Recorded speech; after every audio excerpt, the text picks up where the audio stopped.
গল্প বলে আদৌ কিছু হয় কি না আজও আমি জানি না। ছোটবেলা থেকেই শুনে এসেছি গল্প মানেই কিছু সত্যি, আবার কিছু মিথ্যে।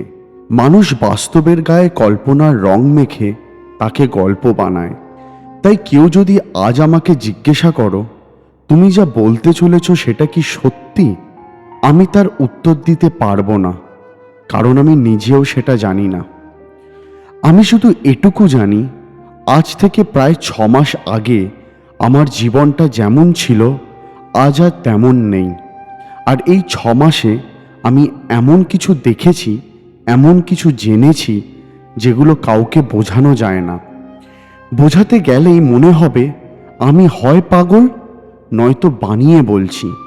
তাই বিশ্বাস করবেন কি করবেন না সেই সিদ্ধান্ত আপনাদের। আমি শুধু ঘটনাগুলো যেমন ঘটেছিল ঠিক তেমন করেই বলবো। আমার নাম অর্ক। কলকাতা থেকে খুব দূরে নয়, এমনই একটা পুরনো টাউনশিপে আমাদের বাড়ি। জায়গাটা অদ্ভুত। এখানে একদিকে নতুন ফ্ল্যাট উঠেছে, কফি শপ হচ্ছে, কলেজের সামনে সন্ধেবেলায় ভিড় জমছে, আবার ঠিক অন্যদিকে শতবর্ষ পুরনো ভাঙাচোরা বাড়িগুলো এখনো দাঁড়িয়ে আছে, যেন তারা সময়ের সঙ্গে চলতে রাজি নয়।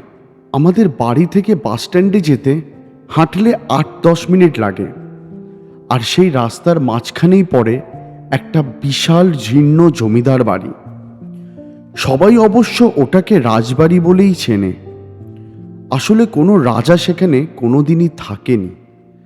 বিকালের দিকে ছেলেপুলেরা সেখানেই ছবি তুলতে যায়, কেউ রিল বানায়, আবার কেউ গল্প করে সেটা নিয়ে। বুড়ো মানুষেরা পাশ দিয়ে যেতে যেতে শুধু একটাই কথা বলে, একসময় কি বাড়িই না ছিল। সত্যি বলতে বাড়িটার প্রতি আমার কোনো আগ্রহই ছিল না, যতদিন না সেই দিন বিকেলে বৃষ্টি নেমেছিল। কলেজ থেকে ফিরতে ফিরতে বাস থেকে নামতেই দেখি পশ্চিম আকাশটা কালি মেখে গেছে। মিনিট খানেকের মধ্যে এমন বৃষ্টি শুরু হলো যেন আকাশটা একসঙ্গে সব জল নামিয়ে দেবে। রাস্তার ধারে দোকানগুলো তখন বন্ধ হতে শুরু করেছে। আমি দৌড়ে গিয়ে দাঁড়ালাম সেই পুরনো রাজবাড়ির সামনের বারান্দায়। আশ্রয় নেবার জন্য প্রথমে আমার চোখে যা আসে সেটা ছিল সেই জমিদার বাড়ির ভগ্ন ফটকটা। সেখানেই দৌড়ে গিয়ে দাঁড়াই। বাড়িটা এত কাছে আমি আগে কোনোদিনই দাঁড়াইনি। বৃষ্টির জল ছাদ ভেঙে কোথাও কোথাও টপ টপ করে পড়ছিল। স্যাঁতস্যাঁতে দেয়াল থেকে চুন খসে মাটিতে জমে আছে। আমি বিরক্ত হয়ে ফোনটা বের করলাম। নেটওয়ার্ক নেই, বৃষ্টিও থামার নাম করছে না। অগত্যা চারপাশটা দেখতে শুরু করলাম, আর ঠিক তখনই দেয়ালের একটা গভীর খাঁজে চোখ আটকে গেল। মনে হলো ভেতরে যেন কিছু একটা আটকে আছে। প্রথমে ভেবেছিলাম পুরনো পেরেক হবে। কৌতূহলবশত হাত ঢুকিয়ে টেনে বের করতেই দেখি একটা আংটি। খুব সাধারণ, না সোনা না রূপো, কি ধাতু বোঝার উপায় নেই। বহু বছর পুরনো এটুকু বোঝা যায়, কিন্তু আশ্চর্যজনকভাবে কোথাও মরচে ধরেনি। আমি হাতের তালুতে নিয়েই এদিক ওদিক ঘুরিয়ে দেখলাম। কোনো নকশা নেই, কোনো পাথর বসানো নেই, কোনো অদ্ভুত চিহ্নও নেই। কি মনে হলো ডান হাতের অনামিকায় পড়ে দেখলাম। এক মুহূর্তের জন্য আটকালো না। আংটিটা এমন নিখুঁতভাবে আঙুলে বসে গেল যেন বহু বছর আগে কেউ আমার আঙুলেরই মাপ নিয়ে ওটাকে বানিয়েছিল। বৃষ্টি একটু থামতেই আমি বাড়ি ফিরে আসলাম। সেদিন যদি জানতাম ওই বারান্দা থেকে আমি একা ফিরিনি, তাহলে হয়তো আজ গল্পটা অন্যরকম হতো। মানুষ নিজের সর্বনাশকে কখনো প্রথম দেখায় চিনতে পারে না। বাড়ি ফিরে আংটিটার কথা আর মনেই ছিল না। জামা কাপড় পাল্টালাম, খেয়ে পড়তে বসলাম। সত্যি বলতে পরের 2-3 দিন আমার মাথায় আংটিটার কথা একেবারে আসেনি। কলেজের ক্লাস, প্র্যাকটিক্যাল, অ্যাসাইনমেন্ট এগুলো করতে করতেই দিন কেটে যাচ্ছিল। কিন্তু একটা জিনিস বদলাতে শুরু করেছিল, আর সেটা আমি বুঝতে পারিনি। চতুর্থ দিনের সকালে ঘুম থেকে উঠে হাত মুখ ধুচ্ছিলাম। হঠাৎ সাবান মাখতে গিয়ে চোখ পড়ল আঙুলের দিকে। আমি কয়েক সেকেন্ড স্থির হয়ে রইলাম। আংটিটা অনামিকায় নেই, কিন্তু গেল কোথায়? আমি অনেকক্ষণ তাকিয়ে রইলাম আমার হাতের দিকে। তারপর নিজের ওপর একটু বিরক্তই হলাম। সম্ভবত আগের দিন খুলে কোথাও রেখে দিয়েছিলাম হয়তো। মানুষ সব কিছু মনে রাখতে পারে না, কিন্তু সেই দিন রাতেই প্রথম অদ্ভুত ঘটনাটা ঘটল। রাত তখন প্রায় 12:30। পড়া শেষ করে বাথরুমে দাঁত ব্রাশ করতে গেছি। অভ্যাসবশত আয়নায় একবার নিজের হাতের দিকে তাকালাম। তারপর বুকের ভেতরটা কেমন যেন হালকা কেঁপে উঠল। আমার আঙুল খালি, আংটিটা নেই, কিন্তু বাস্তবে ধাতব আংটির ঠান্ডা স্পর্শ অনুভব করছি। কিন্তু আয়নায় কিছুই নেই। আমি কয়েকবার চোখ কচলালাম, মোবাইলে ফ্ল্যাশ জ্বালালাম, আয়নার সামনে হাত ঘুরিয়ে দেখতে লাগলাম। না, যেখানে আংটিটা থাকার কথা সেখানে নেই তো। অদ্ভুত ব্যাপার। পরদিন কলেজে গিয়ে শুভমকে ব্যাপারটা বললাম। শুভম আমার সবচেয়ে কাছের বন্ধু, স্কুল থেকে একসঙ্গে পড়ছি। ও হাসতে হাসতে আমার হাতটা টেনে নিয়ে বলল, কী রে, কোথায় আংটি? আমি অবাক হয়ে বললাম, এই তো, তুই দেখতে পাচ্ছিস না? আবার শুভম বলল, কি এই তো? তোর কি মাথা খারাপ হয়ে গেছে নাকি? আমি থমকে গেলাম। ওর চোখ দেখে মনে হচ্ছিল না যে ও মজা করছে। ও সত্যিই কিছু দেখতে পাচ্ছে না। আমি নিজের হাতের দিকে তাকালাম, কিন্তু আংটিটা তো তখনও রয়েছে, স্পষ্ট দেখতে পাচ্ছি, ধাতব ঠান্ডা অনুভূতিটাও পাচ্ছি। আমি ধীরে ধীরে বললাম, তুই কি সত্যিই দেখতে পাচ্ছিস না শুভম? শুভম বলল, দেখ, হয়তো পরীক্ষার চাপে অনেক টেনশানে আছিস, তাই হয়তো ভুলভাল কথা ভাবছিস। আমি আর কথা বাড়াইনি। সারাটা ক্লাসে শুধু একটাই প্রশ্ন মাথার ভেতর ঘুরছিল, আংটিটা যদি সত্যিই থাকে, তাহলে অন্য কেউ সেটা দেখতে পাচ্ছে না কেন? আর যদি সত্যিই না থাকে, তাহলে আমি কি করে পড়ে আছি? সেই দিন রাতে ঘুমাতে যাওয়ার আগে প্রথমবারের মতন আমি আংটিটা খুলতে চেষ্টা করলাম। অনেক জোরে টান দিলাম, কিন্তু আংটিটা খুলল না। আমি একটু সাবান লাগালাম, একটু তেলও ঘষলাম, কিন্তু কোনো লাভ হলো না। মনে হচ্ছিল ওটা আঙুলে পড়া নেই, বরং আঙুলটাই যেন ওর ভেতরে তৈরি হয়েছে।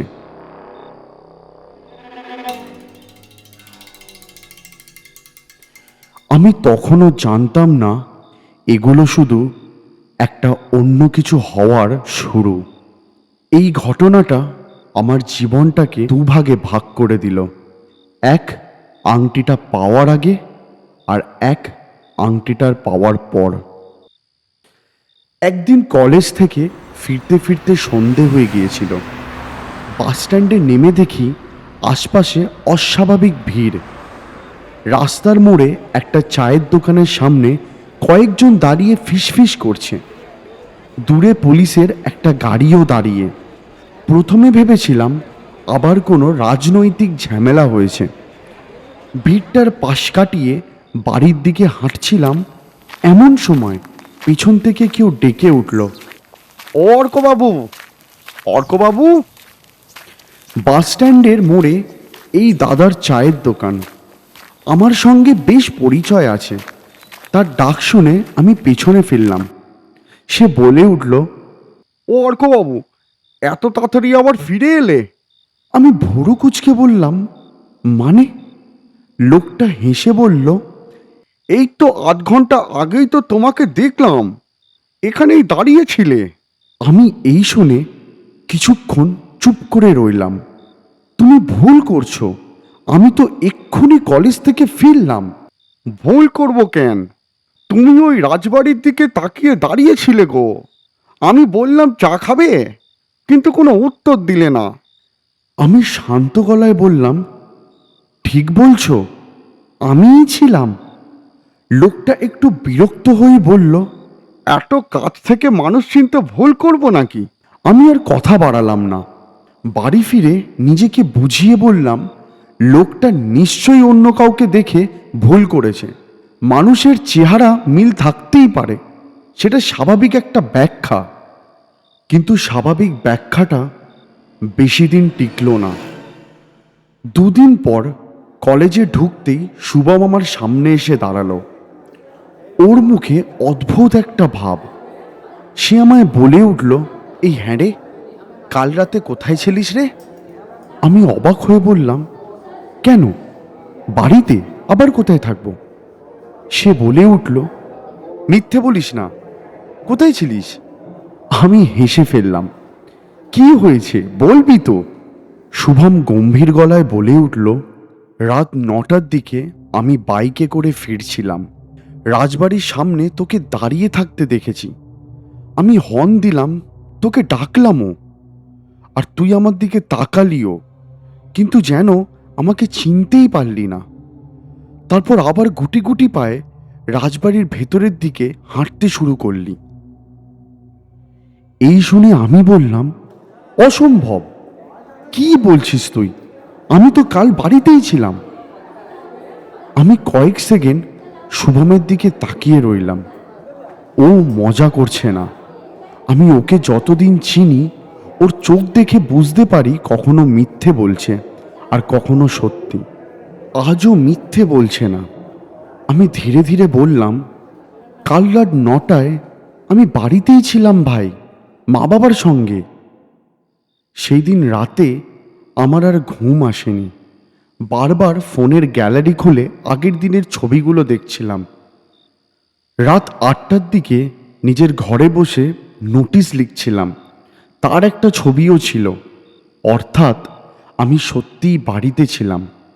তাহলে একই সময়ে রাজবাড়ির সামনে দাঁড়িয়েছিল কে? আমি, নাকি আমার মতন দেখতে অন্য কেউ? তার থেকেও ভয়ঙ্কর একটা প্রশ্ন মাথায় এলো, যদি শুভম সত্যিই ভুল না দেখে থাকে, তাহলে কাল রাতে আমি কোথায় ছিলাম সেটা কি আমি নিজেই ভুলে গেছি? সেই রাতে প্রথমবার ঘুমাতে যাওয়ার আগে আমি আয়নায় নিজের দিকে তাকিয়েছিলাম প্রায় 10 মিনিট ধরে।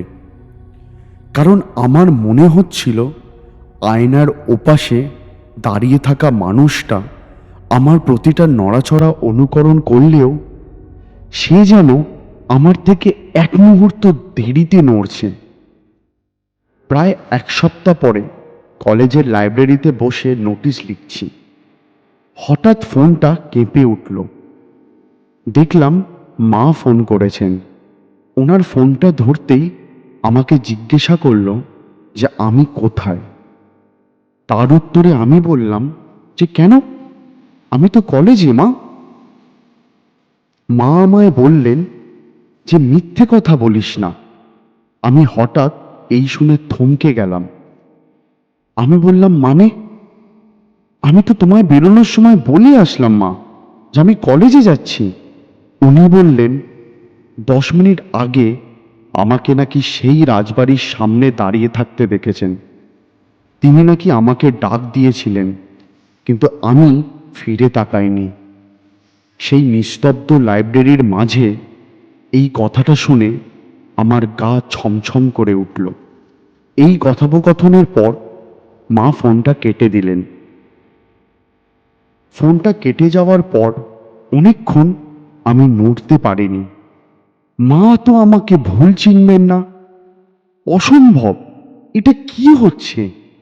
সেই দিন রাত্রে বাড়ি ফিরে মাকে অনেকবার জিজ্ঞাসা করলাম, তিনি একই কথাই বললেন বারবার।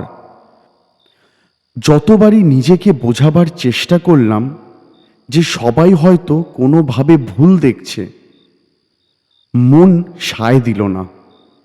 শেষমেশ শুভমকেই সবটা বলে ফেললাম। সব শুনে শুভম কিছুক্ষণ চুপ করে থেকে বলল, একটা কাজ কর, আজ রাতে তোর ঘরে একটা ক্যামেরা চালু রেখে দে। যদি সত্যিই তুই বেরিয়ে যাস তাহলে সব ধরা পড়বে। কথাটা আমারও যুক্তিসঙ্গত মনে হলো। সেই রাতে পুরনো একটা মোবাইল চার্জে বসিয়ে আলমারির ওপর রেখে দিলাম। পুরো ঘরটা ফ্রেমে আসছিল। দরজা ভেতর থেকে বন্ধ করলাম, জানলার ছিটকানি লাগালাম, তারপর ভিডিও রেকর্ডিং চালিয়ে বিছানায় শুয়ে পড়লাম। সকালে ঘুম ভাঙতেই আর কোনো কাজ করিনি, প্রথমেই ভিডিওটা চালালাম। প্রথম কয়েক ঘন্টা সব স্বাভাবিক ছিল। আমি ঘুমোচ্ছিলাম, ঘরের ঘড়ি চলছে, জানলার পর্দা হাওয়ায় দুলছে। ঠিক রাত 1:17 ভিডিওটা হঠাৎ 1 সেকেন্ডের জন্য ঝিরঝির করে উঠল, পুরনো টেলিভিশনের মতন। ভিডিওর একেবারে শেষ দিকে একটা জিনিস দেখে আমার বুকের ভেতরটা বরফ হয়ে গেল। ভোরের আলো ফুটতে না ফুটতেই আমি তখনও ঘুমিয়ে। আমার ডান হাতটা ধীরে ধীরে নিজের থেকেই মুখের কাছে উঠে এলো। আঙুলের আংটিটা যেন অন্ধকারে এক মুহূর্তের জন্য চকচক করে উঠল, তারপর হাতটা আবার নেমে গেল। আমি একবারও জেগে উঠিনি। ভিডিওটা বারবার দেখলাম, একই ঘটনা, একই সময়, একইভাবে। একটা জিনিসে আমি নিশ্চিত হলাম যে আমি কোথাও যাইনি। আমি নিজেকে বোঝানোর চেষ্টা করছিলাম, হয়তো সবাই ভুল করছে। আর ঠিক তখনই ফোনটা বেজে উঠল। শুভম কাল রাতেও আমাকে দেখেছে রাজবাড়ির সামনে, অনেক রাতে, ও যখন মামা বাড়ি থেকে ফিরছিল। ভিডিওতে আমি ঘরেই ছিলাম। শুভম বলছে সে আমাকে নিজের চোখে দেখেছে। দুটোই একসঙ্গে সত্যি হতে পারে না। চতুর্থ দিনের সকালে ঘুম থেকে উঠে ডাইনিং রুমে গেলাম। বাবা টিভিতে খবর দেখছিলেন। আমাকে ডেকে বললেন, শহরে কি হচ্ছে বলতো? চারিদিকে 4টে অস্বাভাবিক মৃত্যু। টিভিতে সংবাদ পাঠকের কথা শুনে হঠাৎ আমার মাথার ভেতর যেন কয়েকটা বিচ্ছিন্ন ঘটনা একসঙ্গে জুড়ে গেল। যেই দিন শুভম আমাকে দেখেছিল সেদিন রাতে একটা মৃত্যু। যেদিন চায়ের দোকানের লোকটা আমাকে দেখেছিল ঠিক পরের দিনও আরেকটা মৃত্যু। আমি ছুট্টে নিজের ঘরে গেলাম, মোবাইল খুলে একে একে আগের কয়েকদিনের খবর দেখতে শুরু করলাম। তারিখগুলো মিলিয়ে দেখলাম, তারপর শরীরের সব রক্ত যেন এক মুহূর্তে ঠান্ডা হয়ে গেল। যে যে রাতে কেউ আমাকে রাজবাড়ির সামনে দেখেছে, ঠিক সেই রাতের পরের সকালেই ঘটেছে সেই রহস্যময় মৃত্যুগুলো। সেদিন সন্ধ্যায় আমি নিজেই রাজবাড়ির সামনে গিয়ে দাঁড়ালাম, কোনো উত্তর পাওয়ার জন্য নয়, শুধু নিশ্চিত হওয়ার জন্য যে আমার সঙ্গে সত্যিই কিছু একটা ঘটছে। হঠাৎ এক বৃদ্ধ এসে আমার কাছে দাঁড়ালো। সে আমার মুখের দিকে নয়, সরাসরি তাকালো আমার ডান হাতের আংটিটার দিকে। খুব নিচু গলায় শুধু একটাই কথা বলল, এত তাড়াতাড়ি বুঝে ফেলবেন ভাবিনি। আমি সঙ্গে সঙ্গে ওনার হাত চেপে ধরে বললাম, আমার সাথে এগুলো কি হচ্ছে? বৃদ্ধ অনেকক্ষণ চুপ করে রইল, তারপর বললেন, আমি কিছু করছি না বাবা, কিন্তু তোমার হাত ধরে অন্য কেউ পথ চিনে নিচ্ছে। আমি স্তব্ধ হয়ে গেলাম। মানে কে? বৃদ্ধ রাজবাড়ির অন্ধকার দরজার দিকে তাকিয়ে ফিসফিস করে বলে উঠলেন, ওর নাম উচ্চারণ করা হয় না, শুধু জানি প্রতি 100 বছরে একবার ও জেগে ওঠে, আর জাগার জন্য কাউকে একজনকে লাগে। এই বলে সেই বৃদ্ধ আমার কোনো কথার অপেক্ষা না করে চলে যান। আমিও সেই রাতে বাড়ি ফিরে আসি। কারোর সাথে কোনো কথা না বলে সোজাসুজি ঘুমোতে চলে যাই। চোখ খুলল পরের দিন সকালে। নিজের বিছানায় জানলার ফাঁক দিয়ে সকালের আলো ঢুকছে। আমার মা হঠাৎ বলে উঠলেন, শুনেছিস পাড়ার সেন কাকু কাল গভীর রাতে মারা গেছেন? পুলিশ এসেছেন, সবাই বলছেন ব্যাপারটা স্বাভাবিক নয়। আমার বুকের ভেতরটা হিম হয়ে গেল। আমি কাঁপা গলায় জিজ্ঞাসা করলাম, কি হয়েছে মা? মা মাথা নাড়ালেন। কেউ ঠিক বলতে পারছে না, শুধু শুনলাম শরীরে একটা অদ্ভুত পোড়া দাগ ছিল। আমার হাতটা অজান্তেই আংটির ওপর গিয়ে থেমে গেল। সেই দিন বিকালে আমি আবার রাজবাড়ির সামনে গেলাম। মনে হচ্ছিল উত্তরগুলো ওখানেই পড়ে আছে। হঠাৎ করে সেই বৃদ্ধ আমার সামনে এসে দাঁড়ালেন। আমাকে বলে উঠলেন, কাল রাতে তুমি তাকে দেখেছ, তাই না? তাহলে আর লুকিয়ে লাভ নেই। অনেক বছর আগে এই জমিদার বাড়ির নিচে একটা গোপন বিচার সভা বসত, কিন্তু সেই বিচার জমিদারের ছিল না। একজন তান্ত্রিককে ডেকে আনা হয়েছিল। সে বলেছিল এমন কিছু পাপ আছে যেগুলোর বিচার মানুষের আদালতে হয় না। তারপর সে নিজের প্রাণ দিয়ে একটা অভিশাপ বেঁধে রেখে যায়। সেই অভিশাপের রূপ ওই বিভীষিকা। আমি কাঁপা গলায় বললাম, ওটা কি? বৃদ্ধ মাথা নাড়ালেন। ওকে কোনো নাম দেওয়া যায় না। আমাদের বাড়িতে দাদু শুধু একটা নাম বলতো, রায় ছায়া। বিচার সে করে না, বিচার অনেক আগেই লেখা হয়ে যায়। সে শুধু রায় কার্যকর করে। আমার গলা শুকিয়ে যাচ্ছিল। বৃদ্ধ এবার সরাসরি আমার চোখের দিকে তাকালো। প্রতি 100 বছরে আংটিটা একজনকে বেছে নেয়, সেই হয় বাহক। সে খুনি নয়, সে শুধু পথ দেখায়। রায় ছায়া কখনো পথ ভোলে না, কারণ বাহক তাকে পথ চিনিয়ে দেয়। আমার বুকের ভেতরটা মোচড় দিয়ে উঠল। কিন্তু কেন এই মানুষগুলো? এই প্রশ্ন আমি সেই বৃদ্ধর দিকে তাকিয়ে করলাম।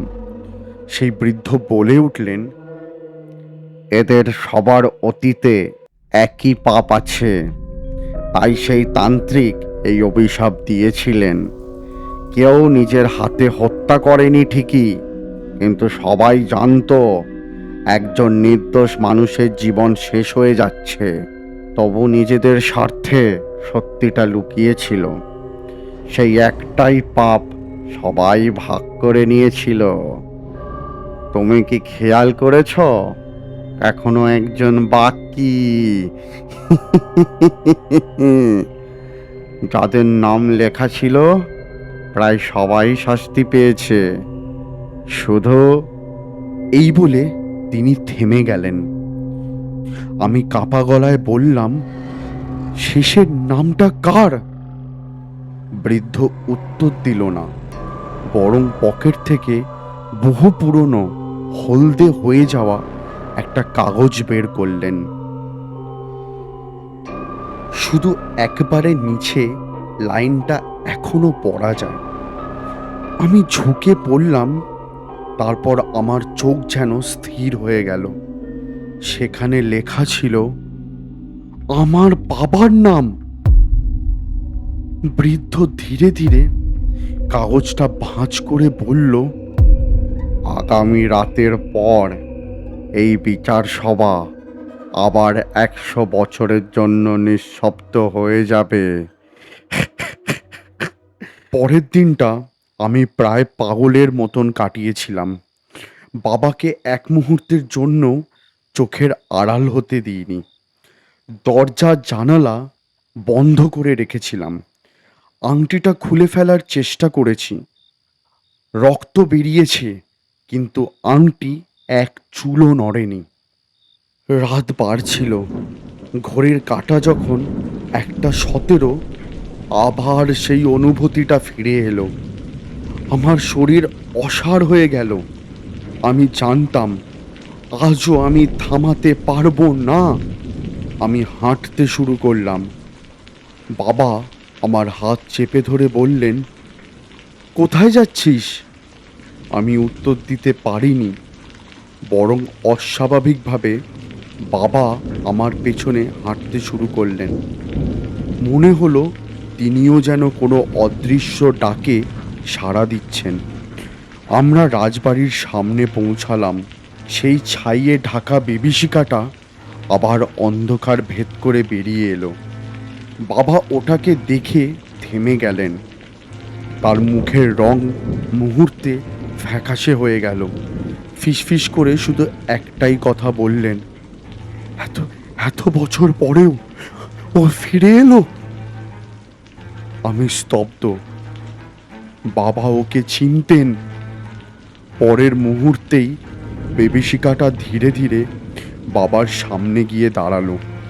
কোনো লড়াই হলো না, কোনো আর্তনাদও নেই, শুধু একটা দম বন্ধ করা নীরবতা।